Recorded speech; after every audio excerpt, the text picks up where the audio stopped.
तर भावना नेहमीप्रमाणे मी सकाळी 8 वाजता उठलो. 8 वाजता अंघोळ वगैरे करून घेतलं आणि गेलो देवघरामध्ये. देवाला दिवाबत्ती लावलं, देवाला पूजा केला, नमस्कार केला. इथून माझा दिवस सुरू होतोय रोज. आणि रॉकीकडे गेलो. रॉकी तर निवांत झोपला. रोज मला बरोबर सकाळी 6 वाजता उठायचं. आज काय मला उठवलेलं नाही हो.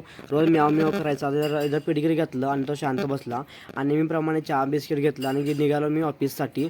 ऑफिस जायच्या आधी मी गणपती बाप्पाचं दर्शन घेतोय. रोज याच मंदिराला मी दर्शन घेत असतो. इथं मग दिवस सुरू होतोय. पूर्ण दिवस चांगला जातोय. दर्शन घेतलं आणि निघालो मी ऑफिससाठी. ऑफिस सगळी कामं आवरून घेतलं तर बघतो तर काय दोघं निवांत बसल्यात बघा. आणि मग राहुलदा तेवढंच म्हणला की आपलं गाड्याला जायचं आहे. अक्षयच तो सर्व्हिसिंग करायला टाकलेला मारुती शिजुकीमध्ये. तर निघालो आम्ही त्या Maruti Suzuki T V S शोरूमला. आणि एवढं काय झालं नव्हतं त्याचं सर्व्हिसिंग, अर्धा झाला होता. तेवढा मी वेट केला आणि तो गेला कागदपत्र काही सही वगैरे घेऊन ते सही केला आणि ते घेऊन गेला आत मग त्याचं ॲक्सेस आणायला.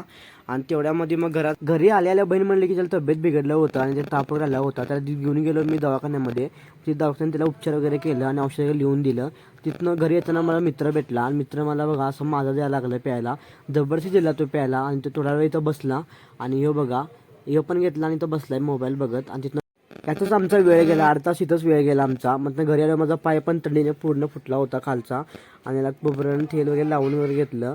आणि म्हणजे जरा मऊ पडतं ना जर तेल लावल्यानं, म्हणजे ट्यूब लावून एवढा काय मऊ पडत नाही. तेल लावल्यानं म्हणजे जरा बरं पडते.